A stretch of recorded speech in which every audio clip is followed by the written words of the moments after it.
Diez vai kāds politiķis zina, kā sevi izcelt uz pasaules skatuves labāk nekā viņš. Diez vai kāds vairāk polarizē un šķeļ viedokļus nekā viņš. Donalds Trumps, Amerikas Savienoto Valstu prezidents no 2017. līdz 2021. gadam un republikāņu kandidāts ASV prezidenta vēlēšanās 2024. gada 5. novembrī. Saskaņā ar Tībingenes Vācu Amerikāņu institūta viedokli, šīs ir liktenīgās vēlēšanas ne tikai ASV, bet arī visai pasaules sabiedrībai. Donaldu Trumpu vieni apsveic kā jauno mesiju, kurš iztukšos purvu. Citi baidās kā demokrātijas iznīcinātāju un naida izplatītāju. Citiem viņš ir tikai ķīlnieks varenajiem, kuru globālo darba kārtību viņš virza uz priekšu.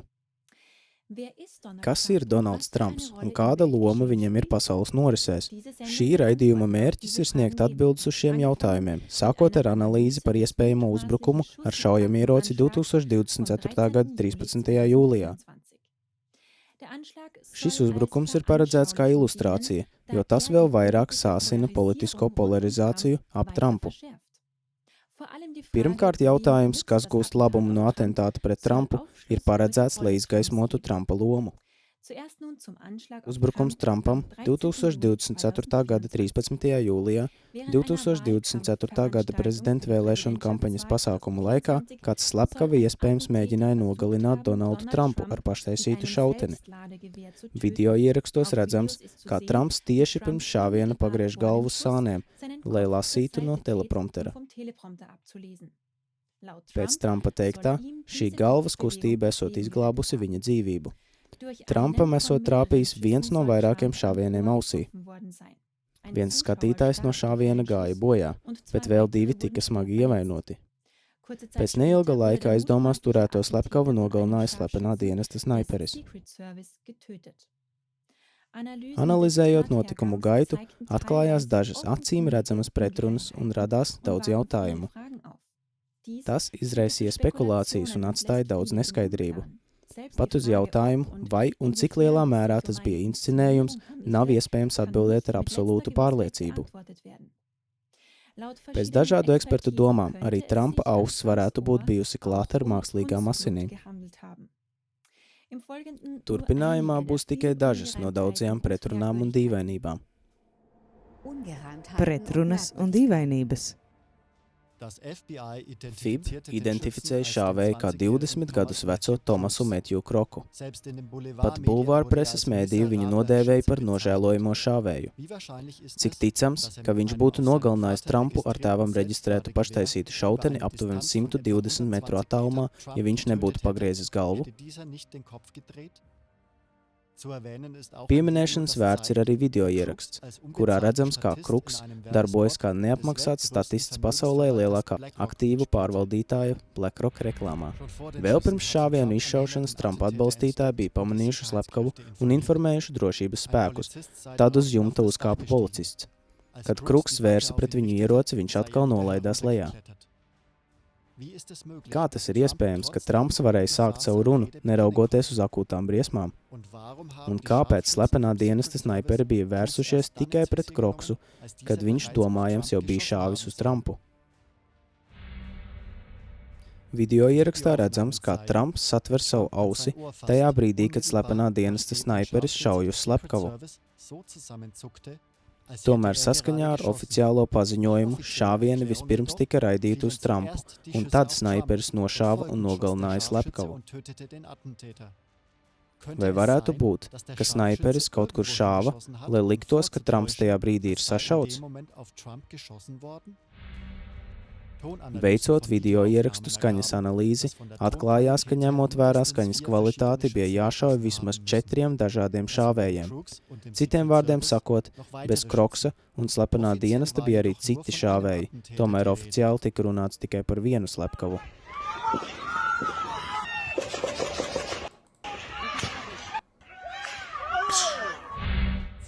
Desmit acu liecinieki bija apstiprinājuši, ka šāvienu laikā kāds atradās uz ūdenstorņa.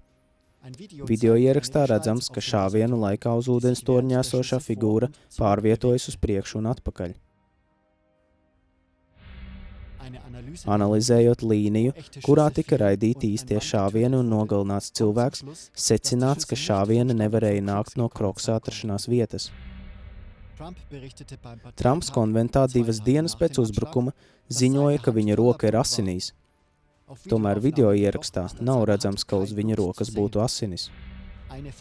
AP fotogrāfa un Pulicera prēmijas laureāta Evana Vučī uzreiz pēc uzbrukuma uzņemtā fotogrāfiju sērija, kurā Trumps redzams ar paceltu dūri, ātri izplatījās visā pasaulē.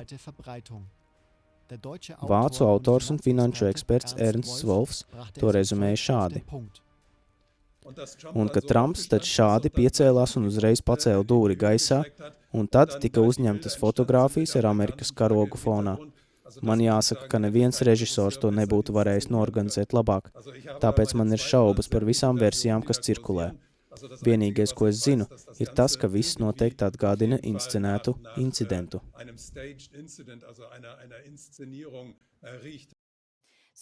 Šīs ir tikai dažas no daudzajām dīvainībām, kuras turpmāk netiks detalizēti apspriestas. Taču rodas jautājums, kāpēc tā sauktie kvalitatīvie plašsaziņas līdzekļi necenšas rast ticamus skaidrojumus? Tā vietā viņi neko citu nezina, kā tikai uzreiz noraidīt jebkādus mēģinājumus rast skaidrojumu kā sazvērestības teorijas. Vai uzkrītošais neatbilstību skaits varētu būt daļa no plāna, kā radīt apjukumu, izraisīt strīdus un novērst uzmanību no būtiskā ar laikietilpīgām detaļām? Tas jāņem vērā turpmākajā analīzē. Lai noskaidrotu, kas varētu stāvēt aiz tā, tālāk tiks pētīts jautājums, kas gūst labumu no atentāta pret Trumpu. Labums no atentāta pret Trumpu. Pirmais. Tas šķietami kalpo Donalda Trumpa priekšvēlēšanu kampaņai. Šāvieni tika raidīti 2 dienas pirms republikāņu nominācijas konventa sākuma, kurā Trumps kārtējo reizi tika izvēlēts par republikāņu prezidenta amata kandidātu. Ernsts Wolfs komentēja. Un es zinu, ka tas viss noteikti pirmām kārtām kalpos Donalda Trumpa vēlēšanu kampaņai. Tāpēc viņš šobrīd Amerikas vidējos rietumos tiek uzskatīts par svētu figūru. Viņš to ir pārdzīvojis, tātad Dievs tur roku pār viņu, un viņš ir parādījis neticamu spēku, jo viņš uzreiz piecēlās un pacēla roku uz augšu. Tāpēc Dienvidu štatos viņš tagad tiek uzskatīts par absolūtu varoni, un tas viņam noteikti iegūs daudz balsu. Starptautisko kampaņu un stratēģiju konsultants Julius Vandenlārs uzskata, ka prezidenta vēlēšanas ir praktiski izlemta.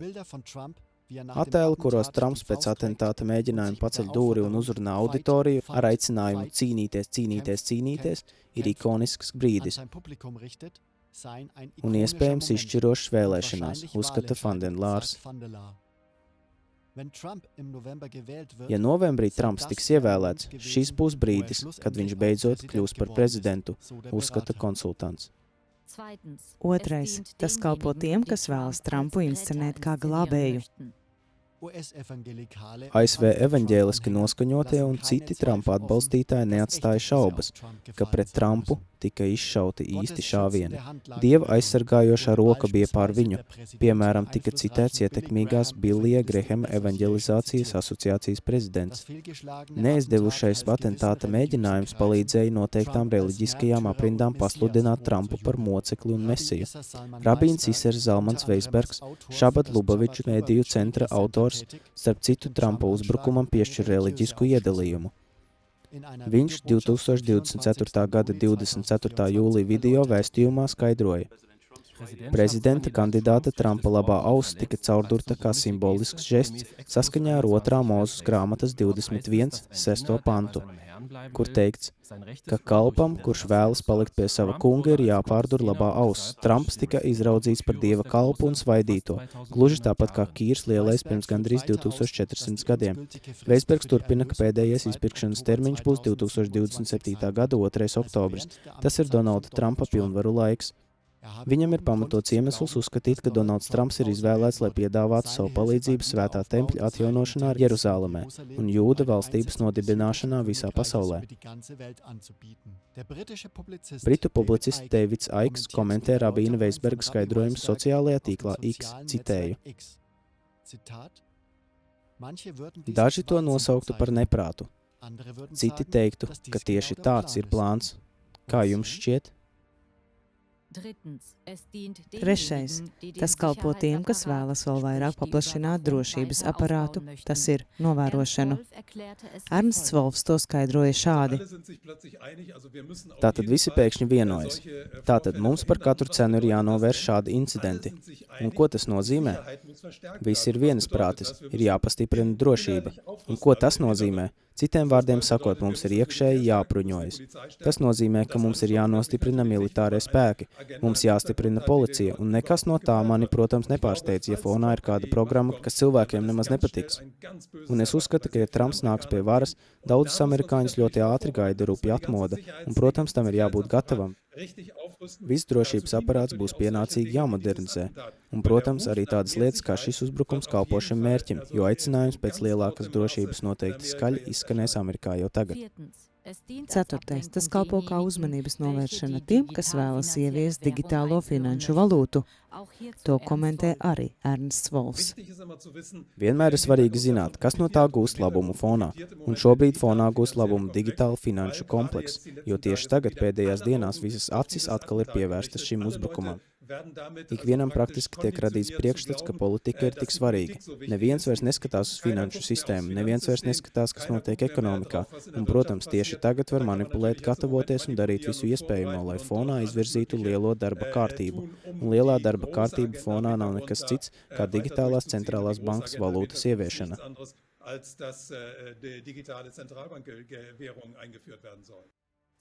Piektais. Tas kalpo tiem, kas vēlas šķelt sabiedrību, radot hausu, lai virzītu savu darba kārtību, saskaņā ar principu skaldi un valdi. Ernsts Wolfs to komentē šādi. Tā kā ASV ekonomika ir zem spiediena, finanšu sistēma ir zem spiediena. Cilvēki tikai gaida, kad BlackRock kādā brīdī dos zaļo gaismu, kad finanšu sistēma sabruks un parādīsies jaunā valūta CBDC. Un, lai to visu iekustinātu, pirmkārt ir nepieciešams neticami sadalīt cilvēkus. Tieši tam ir šī slepkavība. Un otrkārt ir jāieceļ pareizie cilvēki pareizajos amatos. Un ar J.D. Vansu, protams, digitālo finanšu kompleksa pārstāvis, ir nonācis tieši vienā no politiskās varas kontrolas centriem. Nav apstrīdams, ka šis neveiksmīgais slepkavības mēģinājums ir vēl vairāk sāsinājis politisko polarizāciju ASV. Līdz ar pašreizējā prezidenta Joe Baidena izstāšanos 8 dienas pēc uzbrukuma Trumpam un Kamalas Harisas izvirsīšanu amatam vēlēšanu kampaņa patiešām ir atsākusies no jauna. Izveidojas sīva cīņa, kurā valda sīva cīņa līdz kaklam. Trumpa uzbrukums, neatkarīgi no tā, vai tas ir vai nav inscenēts, ir kā eļļa ugunī. Un ne tikai starp ASV demokrātiem un republikāņiem. Viedokļi par Trumpa uzbrukumu ļoti atšķirās arī starp labējiem un kreisajiem visā pasaulē un pat izlūkdienestu aprindās. Vai tas ir vienkārši viņu dabā, vai tā ir nejaušība, vai aiz tā slēpjas apzināts aprēķins? Tas, ka tas ļoti labi varētu būt apzināts aprēķins, ir balstīts uz gadsimtiem ilgi praktizēto politiski socioloģisko stratēģiju divide et impera, latīņu valodā skaldi un valdi. Viens ienaidnieks sadala sakārojamo grupu apakšgrupās. Šīs apakšgrupas cīnās cita pret citu tā vietā, lai kopā cīnītos pret kopējo ienaidnieku. Šādā veidā vienam ienaidniekam izdodas izveidot savu darba kārtību un dominanci. Un tieši šo parādību pašreizējā globālajā politikā novēro pazīstami apgaismības eksperti. Turpmāk ir sniegta šo viedokļu izlase. Ernsts Wolfs intervijā par Trumpa uzbrukumu. Tas ir tāpat kā ASV. No vienas puses ir Baidens un otrs Trumps. Mums vienā pusē ir Šolca kungs, Hābeka kungs un Baireboka kundze. Otrā pusē ir AfD. Visi spēlē lielu spēli, lai novērstu mūsu visu uzmanību no patiešām svarīgām lietām, kas atrodas otrajā plānā. Deivids Aiks savā lekcijā 20. ACK.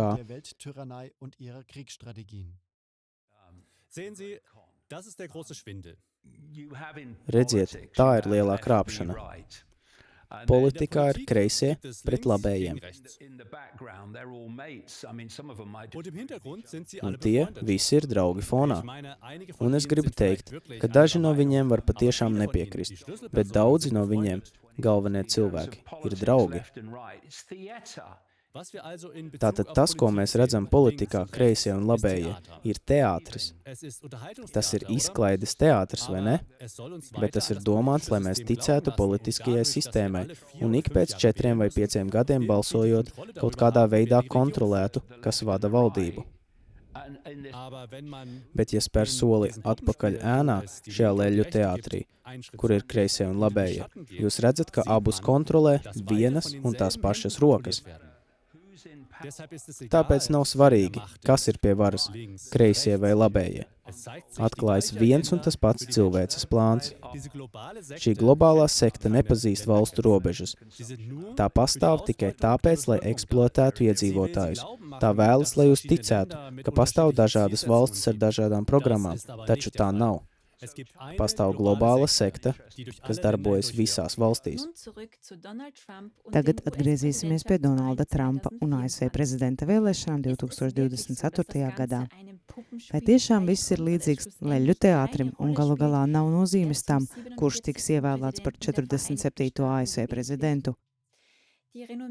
Pazīstamā ASV pētnieciskā žurnāliste Vitnija Veba stingri brīdina, ka gan republikāņus, gan demokrātus ietekmē vieni un tie paši ietekmīgie oligarhi, kas iestājas par kritisku politiskās sistēmas apšaubīšanu. Viņa uzsver, ka gaidāmajās vēlēšanās patiesie uzvarētāji ir nevis pilsoņi, bet gan ietekmīgie miljardieri, kas vēlas vēl vairāk paplašināt uzraudzības valsti, totālo kontroli.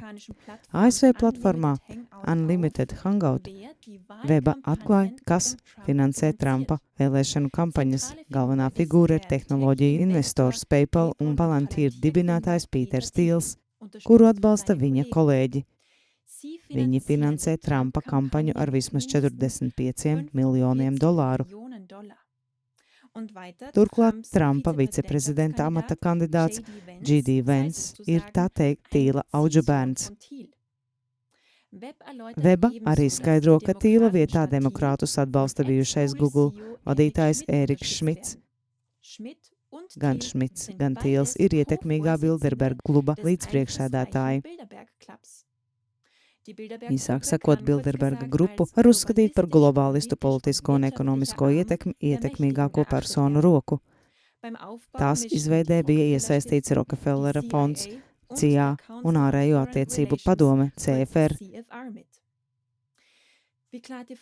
Kaklā TV skaidroja vairākos raidījumos, viņu darba kārtība ir neatlaidīgi centieni izveidot visvarenāko pasaules valdību. Tas tiek panākts ieviešot digitālu centrālās bankas valūtu, uzraudzības un izslēgšanas sistēmu, vakcinācijas politiku ar mRNS vakcīnām, klimata apcirpšanas politiku un ar militāri industriālā kompleksa palīdzību. Neatkarīgi no tā, vai tas ir Donalds Trumps, Joe Baidens vai Kamala Harrisa, republikāņi vai demokrāti, vienmēr tiek izvirzīta viena un tā pati globālā darba kārtība, kas ir jāīsteno. Neatkarīgā žurnāliste Keitlīna Johnstone, kas specializējas ASV politikā, 2024. gada 29. jūlijā publicētā rakstā skaidroja, kā demokrāti un republikāņi pastāvīgi uzbrūk viens otram par ārpolitikas nostājām, kuras patiesībā neieņem. Tas tiek darīts, lai radītu iespaidu, ka viņu viedokļi par ārpolitiku būtiski atšķiras. Piemēram, Trumps par Harisu sacīja, ka viņai nepatīk Izraēla. Patiesībā viņa ir precējusies ar ebreju, demonstratīvi paklanās Izraēlas lobijam un nāca klajā ar paziņojumu, kurā protestētājus pret genocīdu, kas protestēja pret Netanjahu runu, nodēvēja par teroristiem.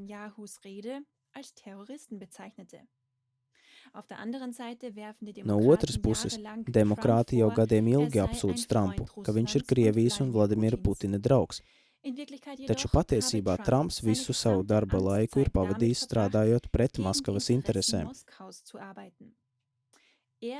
Viņš ierosināja Ukrainas bruņošanu, lauza kodolvienošanās, ieviesa vienu sankciju pēc otras pret Krieviju, bombardēja un okupēja Sīriju un daudz ko citu.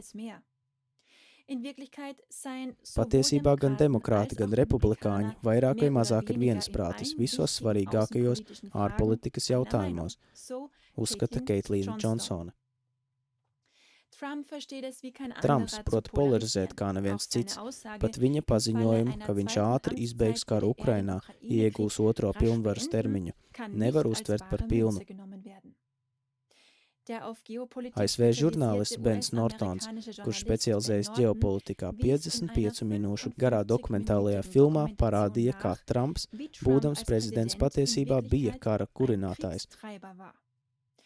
Video materiālā sniegts pārskats par Trumpa atbalstu Izrēlē un Ukrainai, kā arī viņa agresīvo politiku attiecībā uz Ķīnu, Krieviju, Palestīnu, Irāku, Irānu, Sīriju, Afganistānu, Jemenu, Bolīviju, Venecuēlu, Nikaragu un Kubu.